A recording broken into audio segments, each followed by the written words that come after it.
you have time.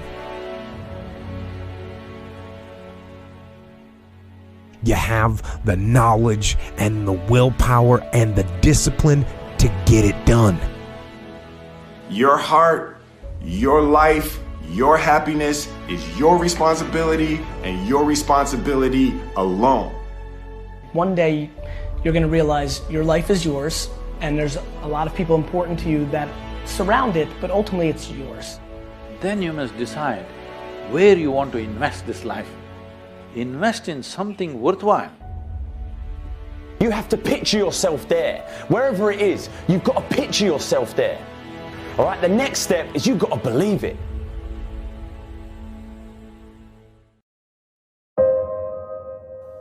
I'm here to tell you, as a former professional athlete, all we talked about was the next level, and most people think the next level is a cliche. The next level is not a cliche. The next level is a lifestyle. The next level is a tangible place. In 3 years, I doubled my NBA income in the marketplace. That's what I call the next level. See, I firmly believe that making money is easy. I've been in business 15 years. Every year, my salary and income gets bigger, stronger, and faster. Why? Because I understand the keys to that proverbial next level. You are in charge of your next level. You cannot expect to get promoted to that next level if you are mediocre. Some of you guys are doing a 5 million, you want to get to the next level, it's going to require you to become somebody different. If you're at 10 million, you want to get to 20 million, you can, but you must become someone different.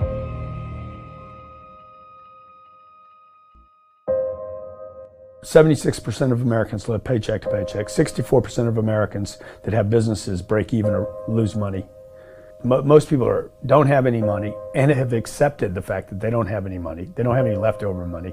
They're fearful of money constantly. They overspend. They don't know how to produce money. They definitely don't know how to multiply it. The land of the brave and the home of the free, it's not even close to the truth. It's just important for people to understand that complaining has no value. And if you complain about not having enough money, work more. If you complain about not having work-life balance, spend more time on vacationing in your family. It's super simple. Let your actions dictate instead of sitting there and feeling like you're not in control. Poor people say, I can't afford it, I can't do that, I don't have time. It's an escape, you know what I mean? It's easy to say I can't afford it. Oh, I'm too tired. Oh, I can't go to the gym. You know, when you could go to the gym, but no, I can't. Truth is, I'm just too lazy to go to the gym. Money doesn't have value, right? And this is an important thing that most people don't immediately understand, is that money itself doesn't have value. Money is a vector for transmitting value. It's how you express value. But the value isn't in the money, it's in the product or service you bought with it. And it's in the labor you gave in order to acquire it in the first place. That's where the value comes from. There's nothing intrinsically valuable in the money. You shouldn't put money in a house, you should put money in your brand. You should put money in the marketing. You should promote yourself, not put money in where you and the kids live. Right. Why is that a mistake? Because it's dead money. I mean, it can't, a house can't make you money. A house does not make you money. The only reason people think a house makes them money is they're comparing it to, if I rent, that costs me money. But, you know, if you need to go to a hospital, you don't buy the hospital. You rent a bed to get out of there as fast as you can. If you go on a trip, you go to America and you want to go to Disneyland, you don't buy the hotel, you rent a room. And nobody thinks poorly of that. They're like, yeah, I'm gonna go there, use the place and get out. That's what you should be doing with your living. Find a place where you can rent. Pay rent monthly. Don't own the house. And take all the money that you would have put in that house purchase, down payment, use all that money to improve your business and yourself so that you can get more money. So I see so many people here like, I'm gonna invest 300,000 pounds in a house to hopefully make $30,000. Right. I'm gonna buy it for 300, maybe I'll sell it for 600,000. I'll double my money.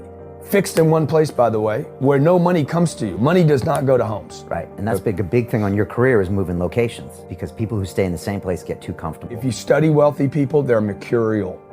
They're moving, they're mobile. Warren Buffett and Bill Gates do not talk about the home they live in. They talk about the places they're going to. They go meet money, they go meet wealth, they go meet connections. People are stunningly accepting of anything if they actually believe that's the purest form of it. I think I'd be less acceptable if I hedged. I really do. People will accept you. People accept everything.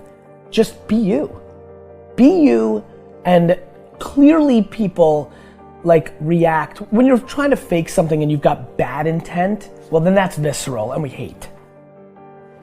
But I actually think we don't give love to the person that actually knows they have it and they're trying to fake it to conform. Hence why I won't adjust to this market all the way, because I don't think I'll be respected. I know what my intent is, so why would I be scared? I want to build the biggest building in town. That's who I am. And you know how I want to do that? By building the biggest building in town. And a lot of people want to build the biggest building in town, and you know how they want to do it? By tearing everybody else's building down. Poverty is passed on. It's taught in your families. And middle class is taught in families. And so the people right now who are sitting at home, who are struggling financially or worried about money or unhappy, they may be making a lot of money, but unhappy with what they're doing, it was probably taught to you. You know, your super ego was taught, get a job, work hard, or you'll never be rich, or the rich are evil, or whatever. And until you change your mindset, Correct. Money won't help you, right? Correct. And we see that with people that win the lottery, people that make more money, they still have the same problems. Right. Because they have that poor man's soul. Correct. If you're poor, you'll always be poor. That's really hard for people to understand. Yeah, the money will disappear that fast. Just like most pro athletes, they make millions of dollars, and but 65% are bankrupt 5 years later. It's because they come from poor families. Now you tell them that, they get very angry at you. It's the rich fault. It's you guys ripped me off and government ripped me off. But unfortunately, what Mr. Lipton was saying, it's passed down genetically. That's the frightening thing. And it's interesting when you commit to something, little gifts just start automatically showing up. It's a phenomenal thing.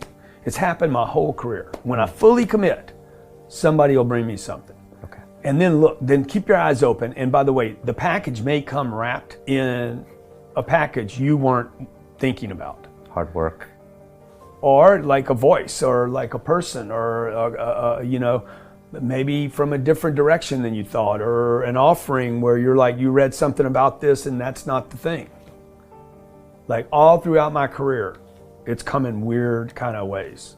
If you ask for help and somebody shows up at the door, maybe invite them in. Okay. Regardless of what the packaging is or what you've heard about it or whatever. That's really been beneficial to me. Okay.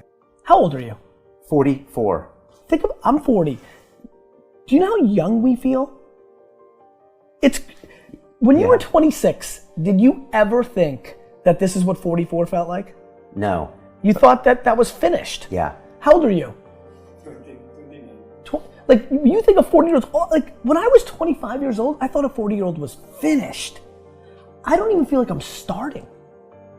Right? Yeah, but when I was 26, I was in a rush.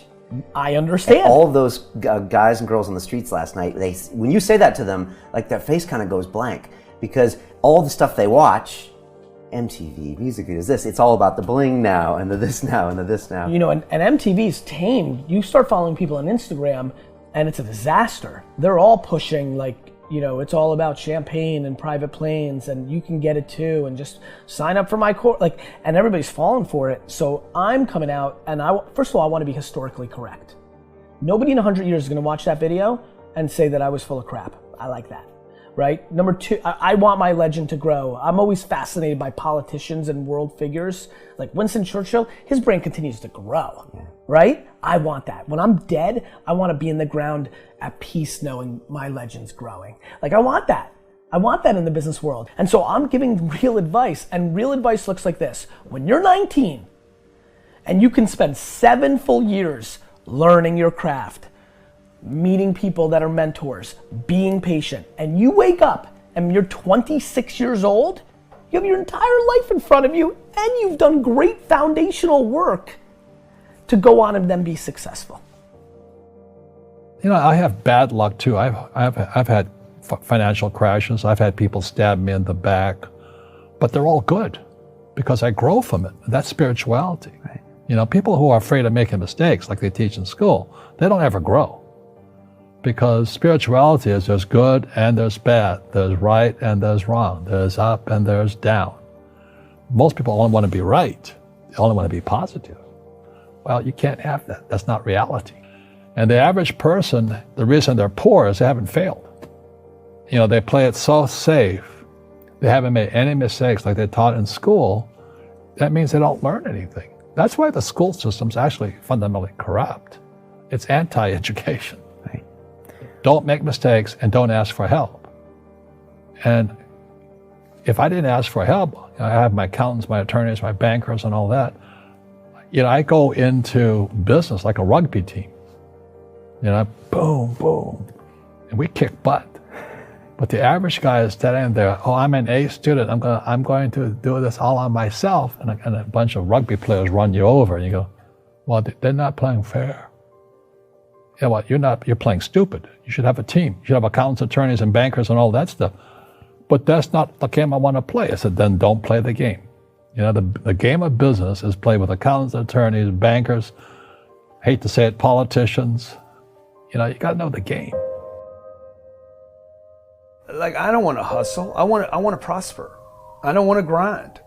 I want to create a machine that monetizes. You know, I'm not shameful of money. I want money. I want a lot of money.